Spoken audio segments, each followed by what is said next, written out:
You have the former President Uhuru Kenyatta now speaking out for the first time on these issues. What do you make of it?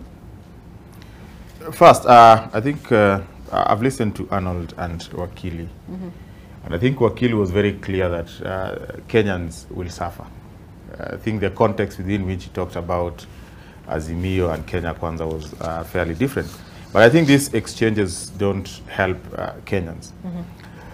One, if you look at the tax issue, and I want to agree totally with Arnold, politicians cannot just tell us that there are individuals who are not paying tax, and then they're not telling us who these individuals are, and they're not telling us what tax they are not paying. I mean, there is direct tax, there is indirect tax, there are so many taxes outside there. And I think the bone of contention here is, the Estate Duty Act, And I think this is something that is in law, and if politicians, especially senators and members of parliament, were to make anything substantive about this, they would simply repeal the law.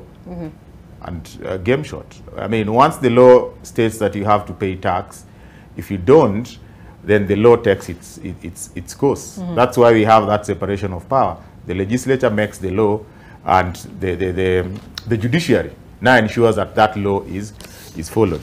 But still sticking to the tax issue, any other government, can only provide services diligently to the people if they raise money. And the best way to raise money, actually the only way governments raise money, is through tax. So when the Kenya Kwanza government came to power and say that they want to increase the tax base, I mean, it's a good thing. It's something that we should all applaud, that we cannot have a few individuals taking the burden of the entire country that has many individuals who are not paying taxes. But let us just look at the Daily Nation, the cover page. These are individuals who have had issues of graft, and they've been cleared, and the reason why they've been cleared is because they earned this money genuinely. Let us just work backwards. If someone made 7.3 billion, what kind of business was this person running? And how much tax did he pay for him to have gone home with 7.3 billion? Someone else is accused of 1.9 billion. For you to run a business that gives you a profit of 1.9 billion, your turnover must be extremely high. We need to know how many people do they employ, what tax did they pay, and which companies are these that they are running. So when we start just throwing things outside there and saying people are not paying tax, some of the people who are throwing words there that they're not paying tax are actually opening a very germane conversation. We need to ask ourselves, these people who are making money, have they paid tax out of this money? What business are they running? And then today, if you look at the data from KRA, and you see KRA and the Register of Companies do not necessarily give you a good picture of people who should be paying tax. But if you triangulate that and you look at KRA, Register of Companies, you look at NSSF, NHIF, because NSSF and NHIF will essentially tell you which businesses are in operation, because they are remitting statutory deductions for employees that they have.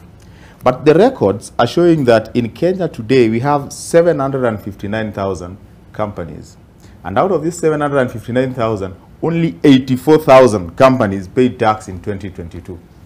So when we start this tax conversation and masquerade, shroud it in this politicized, kind of context, there are politicians, there are people who are not paying tax because they are powerful, and the intention is to raid the common mwananchi, and rally the common mwananchi that we've made everyone pay tax. Now you go for their little money. You want to tax everything, including M-Pesa transactions, including getting your money from the bank to M-Pesa to make transaction. That is punishing mwananchi in the name of everyone has to pay tax. Well, in fact, instead of going for the common mwananchi, the guys at the bottom of the pyramid, if we just go for these 759 companies, that is one. Then we go for these guys who are on the cover page of Daily Nation and start asking them, if you made all this money, tell us, what is your tax returns in the last 3 years? Because for you to make 7.3 billion, well, what kind of business are you doing? They no longer have a case to answer because that's what I'm saying. They don't have a case to answer, which means they're doing genuine business. Okay. And if you're doing genuine business, it means that you made the money. They must also be put to account. Yes. On that